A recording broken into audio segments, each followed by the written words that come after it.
Programme news feed. मैं हूं मुर्तज़ा डार। Programme में आज बात करेंगे अदालत में होने वाले केस के हवाले से। सुप्रीम कोर्ट के अंदर पंजाब इलेक्शंस के हवाले से केस की समाअत हुई। इस हवाले से तमाम जो कंसर्न वकला हैं वो पेश हुए। अदालत ने फ़िलहाल हाल तक जो है वो कोई टाइम नहीं दिया, अलबत्ता एक अदद फैसला या शॉर्ट ऑर्डर उसको आप कह लीजिए वो जल्द मुतवक्के है। कब आएगा इस हवाले से कुछ कहना कबल अज़ वक्त है, लेकिन फ़िलहाल इस सब असना के अंदर नेशनल असम्बली के अंदर एक सेशन हमने देखा जिसके अंदर मौजूदा हुकूमत के वज़ीर आज़म जनाब शहबाज शरीफ साहब ने एक मरतबा फिर एतमाद का वोट हासिल कर लिया। 180 अरकान ऐवान के जो थे उन्होंने बकौल स्पीकर साहब को जो उन्होंने अनाउंस किया उन्होंने एतमाद का वोट दिया, जबकि पाकिस्तान तहरीक इंसाफ के अरकान का कहना है कि मुनहरिफ अरकान जो पाकिस्तान तहरीक इंसाफ से थे वो वोट देने के अहल नहीं हैं एज़ पर दी कोर्ट्स डायरेक्टिव। ये सारा मामला क्या है इस हवाले से आज बातचीत करेंगे। साथ ही साथ हुकूमत और पाकिस्तान तहरीक इंसाफ के दरमियान बाज़ाब्ता तौर पर मुज़ाकरात का सिलसिला भी शुरू हो चुका है और ज़राए से मिलने वाली इंफॉर्मेशन के मुताबिक पाकिस्तान तहरीक इंसाफ ने 3 शराइत रखी हैं, जिसमें कौमी असम्बली समेत बाकी जो असम्बलियाँ प्रोविंशल हैं उनकी तहलील जो है उसके हवाले से कहा गया है मई के अंदर, और 14 मई से आगे की तारीख अगर देनी है इलेक्शन के हवाले से तो आइन के अंदर उन्होंने कहा जी तरमीम की जाए। और तीसरी चीज़ उन्होंने कही कि तहरीक इंसाफ सीफ़े जो है उसके वापस लेना होगा, यानी कि वापस ऐवान के अंदर वो फिर जाएगी। बहरहाल इस हवाले से बातचीत करते हैं, गुफ्तगू का बाकायदा आगाज़ करते हैं। प्रोग्राम में मुझे ज्वाइन करें हामिद खान साहब कानून है, शुएब शाहीन साहब माहिर कानून है। आप दोनों मेहमानों को बहुत शुक्रिया। हामिद खान साहब, सर गुफ्तगू का आगाज़ मैं आपसे करना चाहूँगा। सर सबसे पहले तो ये फरमाइएगा कि आज सुप्रीम कोर्ट के अंदर जो केस हुआ उसमें अभी तक तो कोई ज़ाहिर हमारे सामने फ़ैसला नहीं आया। एक्सपेक्टेड आपको क्या लगता है, ज़ाहिर सब जुडिस तो है मैटर, लेकिन आपकी अंडरस्टैंडिंग अभी तक की कोर्ट का मूड मिजाज रिमार्क्स जितने भी हुए उस पर आपकी फ़ाइंडिंग क्या है, और फिर मैं उसके बाद फिर आपसे बात करता हूँ about the vote of confidence. Sir देखिए, मैं कुछ नहीं कह सकता, मैं स्पेकुलेट कैसे करूं, और ना मैं वहां मौजूद था कि मैं कोर्ट का मूड देख सकता, इसलिए ये सवाल का जवाब तो मैं नहीं दे सकता। अच्छा, यानी कि अगर जो अखज़ बहुत सारे लोग कर रहे हैं कि जी कार्रवाई हो सकती है, देखिए यही तो काम खराब है, हमारी चैनल तरह तरह की स्पेकुलेशन में बढ़ जाती है। पॉसिबिलिटी तो सर लीगल कंटेम्प्ट नहीं, ये बातें ऐसे नहीं कि सब जुडिस मैटर्स में चले ठीक है से ओपिनियंस नहीं। अच्छा चले फिर आगे बढ़ते हैं। ये फरमा दीजिएगा कि जो एतमाद का वोट लिया इसमें कोई लीगल बाइंडिंग आपके ख्याल से मौजूदा हुकूमत के ऊपर थी, या just for the safe side जो है उन्होंने एतमाद का वोट लिया, और इसका क्या पॉसिबल एडवांटेज हो सकता है उनका? वो मेरे ख्याल में सिर्फ उसका कोई गलत इस्तेमाल करने की कोशिश करेंगे, लेकिन मैं ये कहूँ कि वोट ऑफ कॉन्फिडेंस होता ही नहीं जब तक कि सदर वजीर आजम को ना कहे कि तुम वोट ऑफ कॉन्फिडेंस लो। हमारे ख्याल से कि तुम हाउस का कॉन्फ्रेंस खो बैठे हो, इसलिए इतने अरसे में तुम वोट ऑफ कॉन्फिडेंस लो। उस सूरत में ही आइन में प्रोविजन है वोट ऑफ कॉन्फिडेंस देने की। ये नहीं कि जब आपका दिल करे जिस वक्त दिल करे आप वोट ऑफ कॉन्फ्रेंस देते फिरें। उसकी शर्त, बुनियादी शर्त ये है कि सदर की हिदायत पर ही ये और उसकी तकाजे पर ही हो सकता। तो सर ये जो नैरेटिव है कि मुनहरिफ अरकान का वोट काउंट नहीं होगा, स्पीकर साहब ने 180 का ऐलान किया, इस हवाले से आइन कानून क्या कहता है? देखिए वो तो एक और कॉन्टेक्स्ट में वो बात हुई थी, लेकिन मैं ये अर्ज करूंगा कि वोट ऑफ कॉन्फिडेंस इसको कह ही नहीं सकते हम आइन के तहत, क्योंकि ये पाकिस्तान ये प्रेसिडेंट की जो है डिमांड पर, ये प्रेसिडेंट की डायरेक्शन पर नहीं हुआ। ठीक है। अच्छा ये फरमाइएगा सर कि अदर देन दैट जो ओवरऑल आइन और कानून में लिखा है 90 रोज़ वाला मामला, उससे तो ऊपर ऑलरेडी आप जानते हैं कि डेज जा चुके हैं। 14 तारीख अब कोर्ट की जानिब से इसका इंस्ट्रक्शंस या इसके डायरेक्टिव्स दिए गए हैं, अहकामात दिए गए हैं। आपको लगता ये है कि 14 को इंतखाबात हो पाएंगे? अगर नहीं हो पाएंगे तो फिर क्या आइन और कानून कहता है इस हवाले से? देखिए ये मामला फिर मैं अर्ज करूँ कि सब जुडिस है। अब उनके सामने एप्लीकेशंस हैं रंगारंग, और मौजूदा जो ऑर्डर है जो इन फील्ड है वो यही है कि 14 मई को इलेक्शन होगा और होना चाहिए। मौजूदा जो ऑर्डर्स हैं सुप्रीम कोर्ट के मुताबिक। बाकी ये मामला सब जुडिस है। अगर कोर्ट किसी वजह से और किसी मामला को सामने देखते हुए कोई और ऑर्डर करती है तो मैं इस बारे में पहले से नहीं कह सकता, ना स्पेकुलेट करूंगा। ठीक है, आप मेरे साथ रहिएगा। नहीं भाई मैं साथ नहीं, बस थैंक यू सो मच। बहुत शुक्रिया, आपने प्रोग्राम के लिए वक्त निकाला, आपने इतना भी वक्त निकाल लिया, आपका शुक्रिया। शुएब शाहीन साहब, सर आपकी तरफ आना चाहूँगा। ये फरमाइएगा शुएब साहब कि सुप्रीम कोर्ट का फ़ैसला ज़ाहिर भी आना बाकी है, उस फ़ैसले के बाद काफ़ी हद तक क्लैरिटी हो जाएगी, लेकिन बहुत सारे लोग जो इस हवाले से बातचीत कर रहे हैं कि मुमकिन तौर पर कोई मसला, कोई मसलहत हो सकती है, जिसकी वजह से जो बार बार मशवरा दिया जा रहा है अदालत की जानिब से बातचीत करने का, क्योंकि एक लीगल पॉइंट ऑफ व्यू जो रेज़ किया जा रहा था कि अदालत का जो काम है, जो कि खैर वज़ीर-ए-आज़म ने भी कहा कि वो पंचायत लगाना या मुज़ाकरात को जो है वो हैंडल करना नहीं है, but to go by book और बाय लॉ। आप क्या कहेंगे इस हवाले से? देखिए, पहली बात तो यह है कि सुप्रीम कोर्ट ने तो अपना फैसला कर दिया है और उसकी एग्जीक्यूशन के प्रोसेस में भी ऑर्डर्स कर दिए हैं। अब क्वेश्चन सिर्फ ये आया है कि एक नई पिटीशन आई थी एक किसी शहरी की तरफ से, उन्होंने कहा है कि जी तमाम पॉलिटिकल पार्टीज को एंगेज करने की इजाजत दी जाए क्योंकि इनके मुज़ाकरात हो रहे हैं, सिराजुल हक साहब में हैं और फला फला पार्टीज लगी हुई हैं। और फिर अटॉर्नी जनरल ने आकर इसको सपोर्ट किया, उन्होंने कहा जी एग्जीक्यूशन आप अपनी जगह, लेकिन हम मुज़ाकरात कर रहे हैं, हमें टाइम दे दें और हम इसका कोई फाइनल सोल्यूशन निकालना चाहते हैं। तो कोर्ट ने इनकी इस रिक्वेस्ट को एडमिट किया और कहा कि ठीक है, हम ये हुक्म नहीं दे रहे, हम ये सजेशन दे रहे हैं, अगर आपके दरमियान कोई पॉलिटिकल डायलॉग के नतीजे में पॉलिटिकल अगर कोई कंसेंसस हो जाता है तो हम आपको एकोमोडेट करने की पोजीशन में होंगे। अदरवाइज कोर्ट का ऑर्डर वही रहेगा। कोर्ट के ऑर्डर को हम रिव्यू नहीं कर रहे। कोर्ट के ऑर्डर के मुताबिक आप जो पैसे देने के पाबंद हैं, जो नफरी देने के पाबंद हैं, जो 14 मई के इलेक्शन की डेट है, वो हम उसको एज इट इज मेंटेन करेंगे। ये 19 तारीख को भी कहा, ये 20 तारीख को भी कहा और आज भी कहा।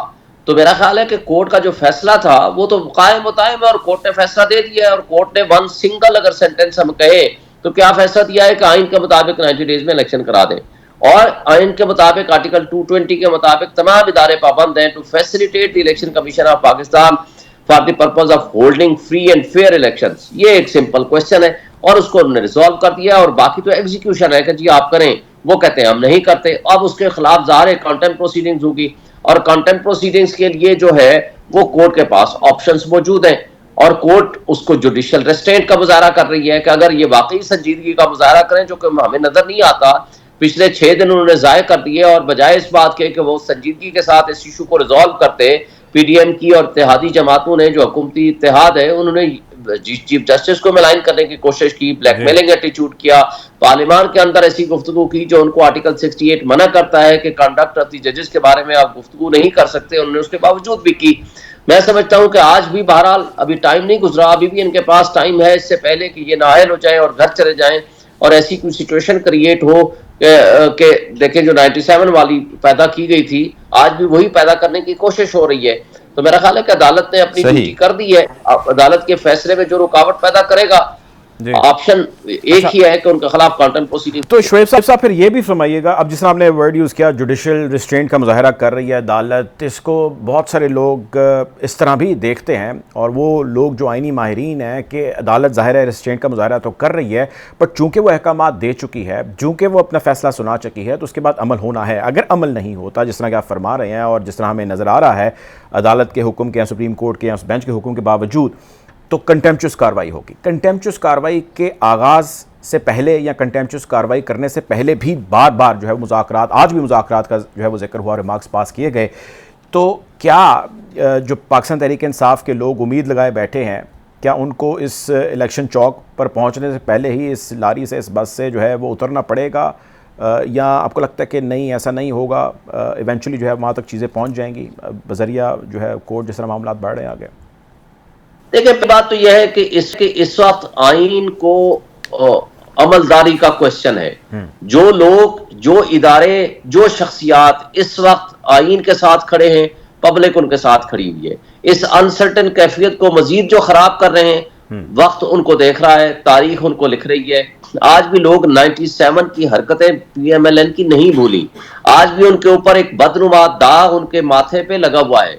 और अगर ये इत्तेहादी जमातें जो अपने आप को आइन की खालिक भी कहती हैं, जिसमें पीपल्स पार्टी शामिल है, और गोल्डन जुबली तो बना रहे हैं, लेकिन मेरा ख्याल है कि फिर इनको गोल्डन जुबली की बजाय आइन की बरसी बनानी चाहिए। मेरा नहीं ख्याल कि देखें पीटीआई की जमातों को, पीटीआई को सिर्फ ये सबसे बड़ा एज हासिल है कि आइन के मुताबिक वो इलेक्शन मांग रहे हैं जो उनका बुनियादी हक है और हर शख्स का बुनियादी हक है कि वो अनरिप्रेजेंटेड ना हो।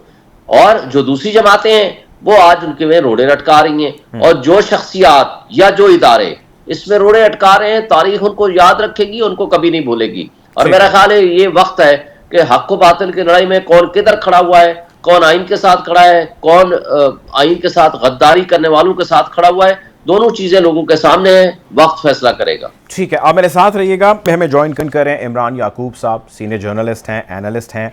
Welcome to the show Imran sahab. Imran साहब, कुछ हमारे नाजरीन को बताइए। एक तरफ देखते हैं हुकूमत की जानिब तो वो कहती है हम आइन और कानून के मुताबिक खड़े हैं, फैसला 4-3 का था। दूसरी जानिब देखते हैं तो वो ये कहते हैं कि जी सुप्रीम कोर्ट के जज साहब, चीफ जस्टिस साहब, बेंच ने जो फैसला दिया आइन कानून वो है। दोनों साइडें आइन की बात कर रही हैं, लेकिन जो कुछ भी हो रहा है इसको आप किस नज़र से देखते हैं? डॉक्टर साहब देखें, गुजारिश ये है कि अभी मेरे भाई शहीन साहब जो फरमा रहे थे, एक नुक्ता नज़र ये है, बिल्कुल ठीक है, इन्हें 97 वाली सूरत हाल नजर आ रही है। सियासी जमातें तो हमेशा ऐसा ही करती हैं, अपने मफाद के लिए, अपनी सियासत चमकाने के लिए, अपने इक़्तिदार के हुसूल के लिए उन्होंने हमेशा आइन को भी रोंदा है, कानून को भी रोंदा है। उन्होंने अपने घर की बंदी समझा और अपनी मर्जी के मामलात किए हैं। लेकिन क्या मुअज़्ज़ज़ अदालतें जो हैं उन्होंने भी कभी ऐसा किया है कि रीराइट आइन को कर दिया जाए? क्या मुअज़्ज़ज़ अदालतें जो हैं उनका भी कोई फर्ज बनता है कि वो आइन और कानून की पासदारी करें? क्या मुअज़्ज़ज़ अदालतें जो हैं उनका नहीं ये फर्ज बनता कि वो खुद को, अपने आप को इस तरह से सियासत में इन्वॉल्व ना करें और जुडिशियल एक्टिविज्म का वो मामला ना हो कि जिसमें ऐसा लगे कि जैसे पार्लियामान कुछ भी नहीं और सब कुछ अदालतें ही हैं। देखिए, अदालतों की अहमियत से किसी तौर भी इनकार नहीं किया जा सकता। अदालतें जो हैं वो चाहे सिविल जज की अदालत हो या मस्जिद जो है हमारे chief justice of Pakistan justice जनाब उमर अताब बंदयाल साहब, हमारे लिए तो सब इंतहाई काबिल एहतराम है, इंतहाई हम उन्हें समझते हैं कि वो कानून के पासदार हैं। हमारी अदालतों ने तो कभी भी आइन और कानून के खिलाफ बात करना तो क्या सोचना भी शायद तसव्वुर भी नहीं किया। लेकिन ये जो कौम इस वक्त हिजानी कैफियत में है, पूरी कौम को जिस मुसीबत में डाला हुआ है, पूरी कौम जो है, मुआशी हालात आप देख लें, मुल्क की सियासी मामलात को देख लें, अदालतों ने 63A का जो मामला है, देखें, मैं तो माहिर कानून नहीं हूँ, लेकिन हमारे देखें जो बहुत सारे सीनियर कानूनदान हैं, वो एक दर्रा जो है वो जो PTI के साथ है इस वक्त, वो कह रहा है कि जनाब अदालतें जो है वो ठीक कर रही हैं, और दूसरा दर्रा जो इस वक्त PDM के साथ या हुकूमत के साथ है वो कहते हैं जी कि नहीं ये तो बड़ा जुल्म हो गया है। तो हमें कौन, अवाम को ये कौन समझाएगा कि भाई जुल्म हुआ है या वाकई कौन ठीक है कौन गलत? बिल्कुल ठीक शहीन साहब फरमा रहे थे, हिस्टोरियन जब हिस्ट्री लिखेगा तो ये सारी चीजें उसमें आएंगी। लेकिन खुदारा सियासतदान भी और हमारी अदलिया से मुतलका लोग भी, इन्हें कहीं ना कहीं जाके कुछ फैसला करना होगा। अवाम का मसला जो है वो भूख है, अवाम का मसला महंगाई है, अवाम का मसला अभी बिजली, गर्मियां आई नहीं, आप देखें लोगों को बिल कितने आ गए हैं। इस दफा जब बिजली के बिल आएंगे तो वो आवाम की चीखें निकलवा देंगे। गंदम जो है अभी देखें कटाई हो रही है, आप एक ज़राई मुल्क के बासी हैं और गंदम देख रहे हैं इस वक्त 4000 रुपये रेट है। उस पे में आप नोट कर लें कि 2 महीने बाद आपको 6000 रुपये मन पे नहीं मिलेगी मार्केट में गंदम। चावल आप देख रहे हैं, यानी आपने एक ज़राई मुल्क में होते हुए आप रोटी को तरस जाए, आप चावल को तरस जाए, आटे की लाइनों में लोग अपनी जानें दे दें और आप इस बात का फैसला ना कर सकें कि आइन क्या कहता हूँ। मैं कहता हूँ बाहर में जाए ऐसे कवानीन जो इंसान को रोटी से, उसकी बुनियादी हकूक से दूर रखते हैं। मुझे भाईजान का अगर किसी ने किसी भूखे से पूछा कि 2 और 2 कितने होते हैं तो उसने कहा 4 रोटियां। उसे क्या लगे कि आइन क्या कहता है, कानून क्या कहता है, आइन में इसकी गुंजाइश है या नहीं? क्या मुझे आप ये बता दें, क्या PDM की जमातों को इस बात का फिक्र होना चाहिए कि वो कुछ डिलीवर भी करते हैं गरीब के लिए, या ये कि इलेक्शन कब होंगे? क्या इमरान खान साहब को दोबारा इक़्तिदार में आने का लालच होना चाहिए, या ये सोचना चाहिए कि उनकी हुकूमत पौने 4 साल में गरीब के लिए कुछ नहीं कर सकी? यानी मसला ये है कि सियासी जमातों को, किसी को गरीब का, एक आम आदमी का तो ख्याल नहीं है। इन्हें अपने अपने इख्तिदार का लालच है, इख्तिदार का लस्ट है, उसको आप जो मर्जी कह दें। मैं माफी चाहूंगा, मेरी शायद आपको बातें कुछ बुरी लगे, लेकिन बिल्कुल जरा वहाँ के जो जज्बात हैं आप उसकी तर्जुमानी कर रहे हैं, लेकिन इमरान साहब सवाल तो फिर वही है ना कि अब जो हुकूमत इक़्तिदार में आई है, आप भी जानते हैं, मैं भी जानता हूँ, सुनने वाले भी जानते हैं कि उन्होंने इक़्तिदार में आने से पहले इस चीज़ का कहा, जिक्र किया कि इमरान खान की झूठी फ्लॉड हुकूमत से हम आपको छुटकारा दिलाएंगे, महंगाई कम करेंगे, महंगाई मार्च का आगाज़ किया। अब ये इक़्तिदार में है और आगे कहेंगे जी इमरान खान जो है वो बारूदी जो है वो माइंस पे छा गया था। जस्टिफाइड है ये स्टेटमेंट आपके ख्याल से? देखिए बात ये है, गुजारिश ये है, मेरी बात सुने डॉक्टर साहब जी। हुकूमत ने तो मुझे आप ये बता दें कि जो अपोजिशन होती है वो हमेशा क्या कहती है? हुकूमत में आने के लिए वो यही बात कहते हैं ना। मुझे तो 75 साल में कोई अपोजिशन बता दें जिसने ये कहा हो कि जी हुकूमत की कारकर्दगी तो बड़ी अच्छी है, लेकिन हम जो है ना उससे बेहतर करेंगे। भाईजान यहाँ प्रॉब्लम ही है कि कोई बंदा सच सुनने को, सच कहने को तैयार नहीं है। सियासतदानों ने हमारे यहाँ कसम खाई हुई है कि इन्होंने डिलीवर नहीं करना, इन्होंने अवाम को सब्ज बत्ती के पीछे, ट्रक की बत्ती के पीछे लगा लेने और उसके बाद इन्होंने उनसे बदला लेना इस बात का कि हाँ तुमने हमें वोट देने की गलती की थी, अब भुगतो। फिर ये कहते हैं कि जनाब गैर जमहूरी कुव्वतें आ जाती हैं। अब भी ये कौम को ये कह रहे हैं कि जनाब कुछ ना होगा तो गैर जमहूरी कुव्वतें आ जाएंगी, अगले 10 साल इलेक्शन नहीं होंगे, जमहूरियत की बसात लपेट दी जाएगी। मुझे आप ये बता दें कि मैं तो खुद एक पॉलिटिक्स के फॉलोअर के तौर पे, जर्नलिज्म के एक तालिब इल्म के तौर पे, मेरा तो जमहूरियत पे इंतहाई यकीन है। मैं तो समझता हूँ कि अवाम के मसाइल का हल सिर्फ जमहूरियत में हो सकता है। बुरी से बुरी, कमजोर से कमजोर जमहूरियत भी मजबूत तरीन आमरीयत से कहीं बेहतर है।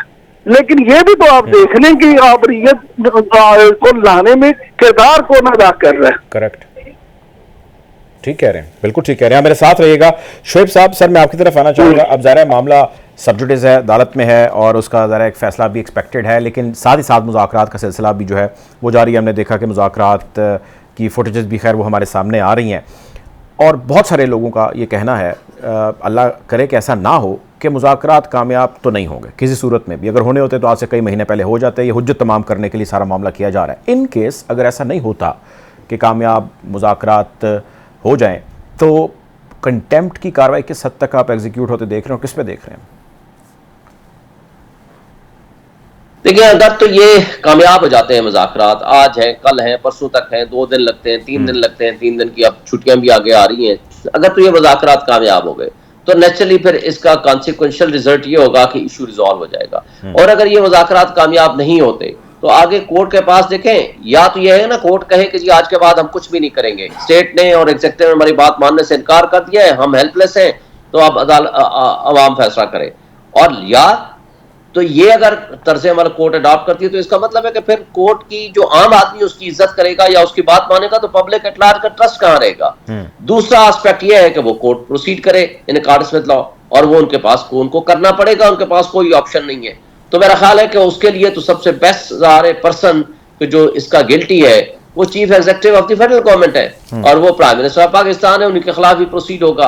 तो अब ये डिपेंड करता है कि इनके कंडक्ट के, पीडीएम की जमातों के, वो क्या करते हैं। अगर वो वाकई ये चाहते हैं कि सियासी शहादत हासिल करना चाहते हैं या को वो वाकई इसी तरह की तरफ जाना चाहते हैं तो नेचुरली वो नहीं करेंगे। और अगर वो वाकई चाहते हैं कि मसाइल का हल चाहते हैं, वो अगर संजीदा है और सीरियस है तो फिर किसी न किसी नतीजे पे ये मैटर पहुंच जाए। ठीक है। इमरान साहब, सर ये फरमाएं, मुज़ाकरात तो खैर अब शुरू हो गए हैं, आपको कामयाबी की कितनी उम्मीद है और ये क्यों होता है हमेशा कि हम ऐसे जो टेबल पर आना है जिस पे बातचीत हो उस पर भी सख्ती हम पे बरती जाए, अदालती अहकामात आएँ और बार बार इस किस्म का माहौल बन जाए तो हम इस नहज तक पहुँचें? क्या देख रहे हैं मुज़ाकरात का रिजल्ट? अल्लाह करे कि मेरा तज़किया गलत साबित हो, अल्लाह करे कि मैं जो आपसे कहने जा रहा हूँ वो गलत साबित हो। लेकिन मेरी जाती राय में मुझे नहीं लगता कि ये मुज़ाकरात कामयाब होंगे। अच्छा। उसकी बुनियादी वजह ये है कि दोनों फरीक मुज़ाकरात कामयाब करना ही नहीं चाहते। ये जबरदस्ती बिठाया गया है, ये बैठेंगे। लेकिन देखें, जब आपने एक फरीक ने ये तय किया हो कि उसने इलेक्शन नहीं करवाने और दूसरा फरीक मजीद दो कि नहीं हमने इलेक्शन के अलावा करने, अब इमरान खान के इंतहाई करीबी जो लोग हैं ना, इंतहाई करीबी लोग, वो प्राइवेट महफिलों में हमें ये कहते हैं, आपसे भी कहते होंगे कि हम समझाते थे, हम इमरान खान साहब के हाथ जोड़ते थे कि असम्बलियां ना तोड़ें। आज ये सारा किया जरा इसीलिए कि असम्बलियां हमने तोड़ दी, हमने इस्तीफे दे दिए। मामला ये है कि वो खुद अब पछता रहे हैं इस बात पे, लेकिन जब आपने खुद, वो कहते हैं ना, पछताए क्या हो जब चिड़िया चुगें खेत, जब आपने खुद अपने दुश्मनों को ये मौका दे दिया, अपने मुखालफों को ये मौका दे दिया, तो अब आपके साथ तो उसने सलूक की उम्मीद है आप रखे उनसे कि वो उसने सलूक करेंगे। लिहाजा मुझे नहीं लगता कि ये मुज़ाकरात कामयाब हों। ये बांध बांध का कुंबा बैठ भी जाए तो कोई इसमें से अच्छी खबर नहीं निकलेगी। बहरहाल मुझे बज़ाहिर इलेक्शन होते हुए अभी नजर नहीं आते, क्योंकि हुकूमत बजीद है इस बात पे कि उन्होंने इलेक्शन नहीं करवाने, एक ही वक्त में सारे इलेक्शन होंगे। अच्छा ये बताएं फिर इमरान साहब के जो ये आज एतमाद का वोट वाला मामला हुआ है, ये क्यों हुआ है, क्या वजह है, क्या मसला है या क्या मसलियत है इसमें? देखिए, इसमें दो राय हैं। जो वजीर आजम हाउस के इंतहाई बाअसर समझे जाने वाले लोग हैं और वजीर आजम मियां शहबाज शरीफ के इंतहाई करीबी समझे जाते हैं जी। उनका ख्याल सिर्फ ये है कि उन्होंने ये शो करना था कि देखें कि जब हफीज पाशा के इलेक्शन के बाद, सेनेट के इलेक्शन के बाद इमरान खान ने इत्मीनाद का वोट लिया था तो उनको 172 वोट मिले थे, लेकिन आज शहबाज शरीफ ने जब वो इत्मीनाद का वोट लिया तो 180 वोट लिए।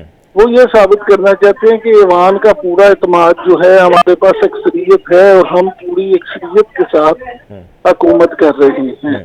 लिहाजा ये बावर करवाना था कुछ इदारों को जिनको वो ये समझ रहे हैं हुकूमत वाले। हमारे वाकफाने हाल के मुताबिक जो पीडीएम के सरबराहों की मीटिंग हुई, जो इजलास हुआ, जी जी, उसमें ये तय किया गया कि क्रीज से बाहर निकल के छक्के लगाने वाले जो लोग हैं उनको ये बताया जाए कि हम अभी पूरी तरह पावर में हैं और हम आपके छक्के छुड़ा देंगे। अब आप समझ रहे हैं कि क्रीज से बाहर निकल के किसको वो कहते हैं कि वो छक्के लगा रहे हैं। मेरी तो भाई पर चलते हैं, मैं तो उनके नाम नहीं ले दे सकता, क्योंकि ना मैं चाहता हूँ कि आपके प्रोग्राम पे पाबंदी लगे और ना मैं अपने पे पाबंदी लगवाना चाहता हूँ। लिहाजा डॉक्टर साहब ये उनको पैगाम है। ठीक है, ठीक है, हाँ ठीक है, आप मेरे साथ रहें। शुएब साहब, सर ये फरमाएं कि सुप्रीम कोर्ट ज़ाहिर अपनी पोजीशन पर फर्म है, डटी है, खड़ी हुई है। चीफ जस्टिस साहब अपने बेंच के साथ इस पोजीशन पर बिल्कुल क्लियर है कि 14 मई को इलेक्शन होने और इस हवाले से वो गालिबन सेकंड लास्ट समात के अंदर कह भी चुके हैं और उन्होंने हवाला दिया कि जी मेरी जो है वो कुछ इंटेलिजेंस के हाई ऑफिशियल से मुलाकातें भी हुई, उनको भी मैंने इस हवाले से बावर कराया कि जी फैसला जो है वो 14 मई वाला नहीं बदलेगा। लेकिन बहुत सारी पॉसिबिलिटीज़ ऐसी नज़र आती हैं या बहुत सारी ऐसी जो ग्राउंड पर रियलिटीज़ हैं वो नज़र आती हैं कि 14 को तो इलेक्शन नहीं हो रहे। अब अगर नहीं होते किसी भी वजह से तो पाकिस्तान तहरीक इंसाफ के पास लीगल ऑप्शंस कौन सी बचेंगी? देखिए, PTI is the winner. PTI ने आइन की बालादस्ती के लिए जिद्दोजहद की, स्ट्रगल की। आज भी वो आइन की बालादस्ती के लिए अदालतों में गई और अदालतों की तरफ से उनके हक में फैसले मौजूद हैं। फर्ज कर लेते हैं कि इलेक्शन नहीं होता है, यानी ये न 14 मई को होता है, न जुलाई को होता है, न अगस्त में होता है, अक्टूबर में चला जाता है, तो सो व्हाट। तो भाई पीटीआई ने तो इलेक्शन वजाहत जो लगता है उसने जीत जाना है, उनको तो कोई नुकसान नहीं है। नुकसान मुल्क का है, नुकसान इदारों का है, नुकसान सुप्रीम कोर्ट का है, नुकसान हमारे कॉन्स्टिट्यूशन का है, हमारी। अच्छा, आज अगर 9 महीने के बाद आप इलेक्शन कराएंगे तो अगले दफा आप 1 साल 9 महीने बाद कराएंगे, फिर आप 5 साल बाद कराएंगे। फिर क्या आपके पास गारंटी रहेगी कि आप आइन की बालादस्ती के लिए, अगर सुप्रीम कोर्ट अपने फैसले नहीं मनवा सकती तो देन, और वो भी सिविलियन गवर्नमेंट में, तो फिर आपके आइन के होने ना होने का फिर क्या फायदा? ठीक है, ठीक है। इमरान साहब सर ये फरमाइएगा कि इस सब असना में जबकि सारा कुछ मामला जारी है, केपी की हुकूमत जो वहाँ पर इंटरिम सेटअप है और पंजाब का इंटरिम सेटअप है, इन दोनों के हवाले से खासे कंसर्न्स हैं जो रेज़ हो रहे हैं कि जी उनकी मुद्दत पूरी हो चुकी है, वो जो फ़ैसले कर रहे हैं, जो वो डिसीजन ले रहे हैं वो सारे गैर आइनी हैं। इस हवाले से आपको लगता है कि आने वाले कुछ अरसे में जब चीज़ें होपफुली सेटल डाउन हो जाएंगी तो यहाँ पे भी एक नया मामला खुल जाएगा, या आपको लगता है कि नहीं ये यूं ही कंटिन्यू रहना जो है is the need of the hour? देखिए, गुजारिश ये है कि आईनी तौर पे तो ये सारी चीजों की गुंजाइश नहीं है, लेकिन जब ये हुकूमतें बनाई गई थी तो एक साहब थे जो वजीर आला है, मैं ये नहीं बताऊंगा कि किस सूबे के निगरान वजीर आला है, अच्छा। लेकिन निगरान वजीर आला है इस वक्त। हम्म। उन्होंने जब इनकार किया और उन्होंने कहा मैं 3 महीने के लिए वजीर आला नहीं बनना चाहता, हम्म। तो उन्हें ये यकीन दिलाया गया कि नहीं, जितनी ऑन एवरेज हमारे यहाँ सीएम वक्त निकाल लेता है, आप फिक्र न करें, आप भी उतना वक्त निकाल लेंगे। अच्छा। 2-2.5 साल आप कहीं नहीं जाते, आप बैठे आराम से और हुकूमत करें, इसलिए हम आपको बना रहे हैं। अच्छा। अब मामला ये है कि जब नीयत उस वक्त ही ये थी, उस वक्त ही मामला ये था, तो लिहाजा ये कहना, अब देखिए आइन में तो कहीं भी गुंजाइश नहीं है ना 3 महीने से ज्यादा निगरान हुकूमत की। लेकिन आइन में तो उस बात की भी इजाजत नहीं थी। जितनी दफा यहाँ पे मार्शल लगा है और जितने जितने अरसे के लिए रहा है, और फिर कितने दिनों का, 3 महीनों का कह के तो 11 साल इलेक्शन नहीं कराएंगे, तो फिर नजरिया जरूरत होता रहा। फिर यही हमारी फाजिल और मुअज़्ज़िज़ अदालतें जो है नजरिया जरूरत को जायज करार देती रही, और फिर यही आइन की बालादस्ती जो अभी शोएब शाहीन साहब फरमा रहे थे कि पीटीआई के लोगों ने तो आइन की बालादस्ती के लिए काम किया, तो इन्हीं में से बहुत सारे सियासतदान वो थे जो ये कहते रहे कि हम वर्दी में भी 100 बार मुंतखब करवाएंगे।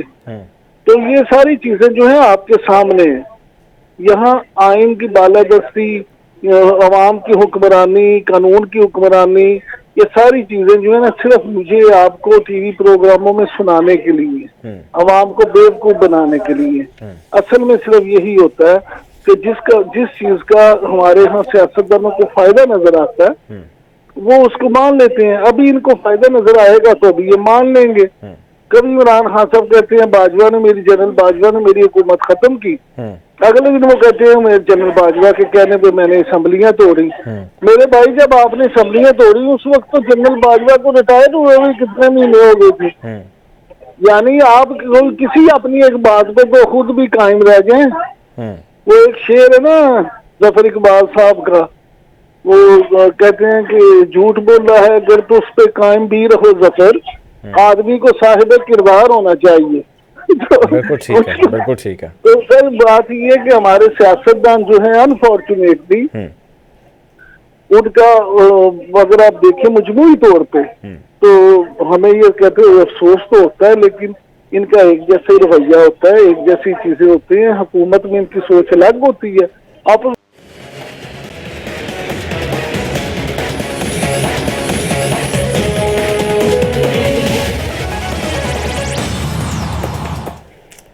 Welcome back after the break. Program में गुफ्तगू का सिलसिला जारी है। मुझे ज्वाइन कर रहे हैं barrister वक्कास Abrez Khan sahab. Welcome to the show Khan sahab, सूरत हाल जो है वो ज़रा पेचीदा होती चली जा रही है पंजाब में इलेक्शंस के हवाले से। सुप्रीम कोर्ट का फैसला या शॉर्ट ऑर्डर भी एक्सपेक्टेड है आज।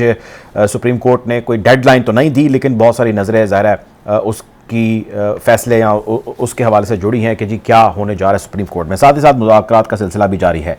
ये फरमाइए, जो ये बहस जारी है दोनों जानिब से कि जी जो मुज़ाकरात के ऊपर जोर देना है बार बार, ये अदालतों का काम नहीं है, सुप्रीम कोर्ट का काम नहीं है। बेशक जुडिशल रिस्ट्रेंट का मुजाहरा किया जा रहा है, बट लॉ जो है उसके ऊपर अमल होना चाहिए। Simple is that. क्या कहेंगे आप सर इस बारे में?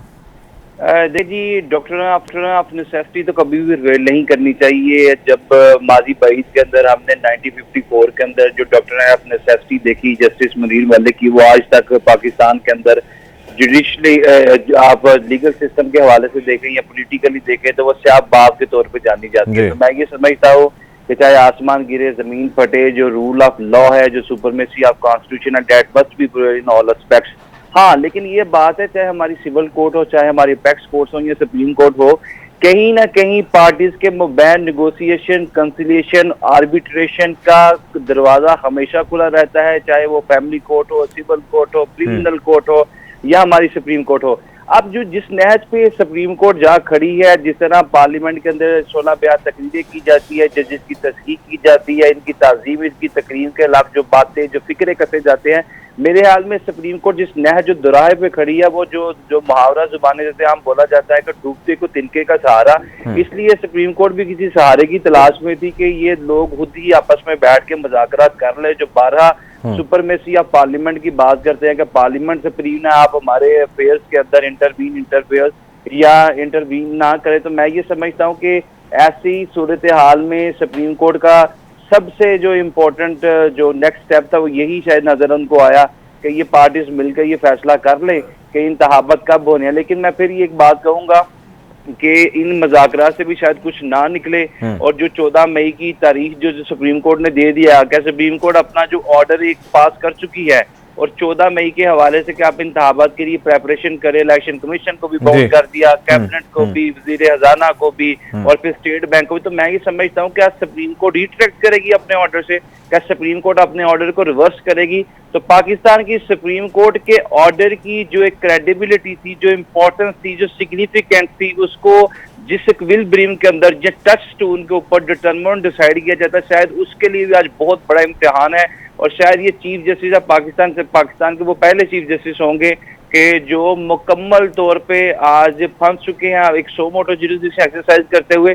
फंस इसलिए नहीं चुके कि वो पार्लियामेंट के खिलाफ या आइन की सुपरमेसी के लिए कोई काम करें, बल्कि जो सुप्रीम कोर्ट के अंदर दरार पड़ चुकी है, जो इनके फाजिल जजेस हैं, जो इसी सुप्रीम कोर्ट का हिस्सा है, उनकी तरफ से जो रिमार्क्स हैं, उनकी तरफ से जो कमेंट्स आ रहे हैं, मेरे ख्याल में इस वक्त सुप्रीम कोर्ट खुद भी क्राइसिस का शिकार है। और इसमें अगर ये आज पार्लियामेंट के अंदर ये जो पीडीएम और पीटीआई के अंदर नेगोशिएशन, कंसिलिएशन या आर्बिट्रेशन ना हुई तो supreme court would be in lurch. और अगर वो लेटर ऑन कोई ऑर्डर पास करेगी तो उस ऑर्डर का बाइंडिंग इफेक्ट क्या होगा? क्या पार्लियामेंट के अंदर जाके दोबारा से कोई रेजोल्यूशन पास की जाएगी, या पार्लियामेंट के अंदर जाके फिर कोई हर्जा सराई की जा रही? ये दारों के अंदर जो चपलिश है, जो रंजिश है, जो खुदूरत है, जो बोन ऑफ कंटेंशन है, जो एप्पल ऑफ डिस्कार्ड है, जो with the passage of time बढ़ती जा रही है, it needs to be thrust down. अगर ना की जाए तो पहले ही हमारा इंटरनेशनल देखें मेरी अर्ज सुने बैरिस्टर साहब, इसमें तो कोई दूसरी राय नहीं है कि जो आप फरमा रहे हैं, अदालत में सारे केस जाने से पहले ही ये कैफियत जो है वो बनी पड़ी थी, अदालत की तरफ रुजू किया गया क्योंकि मसले को सॉर्ट आउट किया जाए। लोग ये सवाल करते हैं कि अदालत का काम था या अदालत से एक्सपेक्ट ये किया जाता है कि वो रूल ऑफ लॉ जो है उसके मुताबिक अमल पैरा हो और अमल कराए। मिसाल के तौर पे एग्जाम्पल कोट की जाती है कि जी जिसने 90 रोज़ के अंदर इंतखाबात नहीं किए, अदालत फौरी तौर पे उसके खिलाफ कार्रवाई करती, वो नहीं हुई। उसके बाद खैर टेकअप किया गया मामला, हाई कोर्ट से रेफ़र किया गया, सुप्रीम कोर्ट ने टेकअप किया। टेकअप हो जाने के बाद बैरिस्टर साहब इसमें ऑर्डर एक आप जानते हैं पहले आया, उस पर अमल नहीं हुआ, फिर ऑर्डर आया 14 तारीख का, उस पर भी अभी तक अमल नहीं हुआ, बल्कि चंद दिन या चंद घंटे खैर बाकी रह गए हैं। तो अमल तो प्रैक्टिकली हमें होता नजर नहीं आ रहा, दिस इज क्लियर।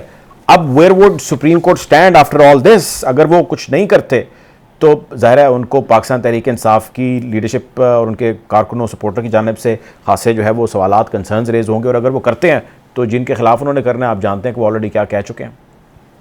मैंने तो मुझे साहब जो एक मुहावरे का इस्तेमाल किया कि डूबते को तिनके का सहारा।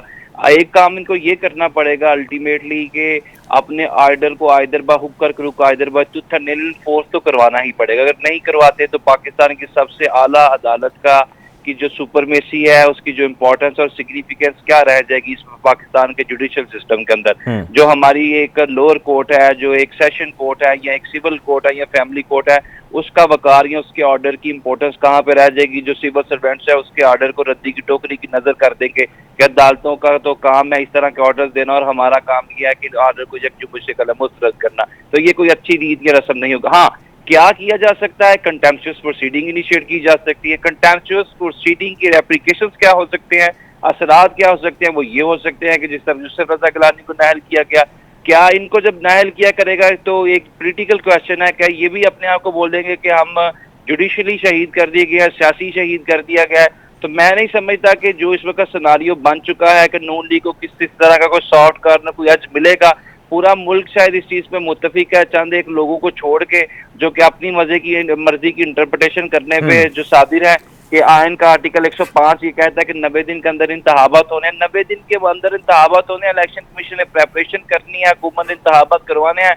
अगर ये ट्रेडिशन सेट हो गई कि जो हुकूमत वक्त होगी पावर कॉरिडोर में बैठा होगा, वो अपनी मर्जी से इंतखाबात को तवालत का शिकार करता रहेगा, तो अल्टीमेटली कल को जो हुकूमत आएगी वो 5 साल की बजाय वो 7 साल 9 साल या 11 साल तक हुकूमत करती रहेगी।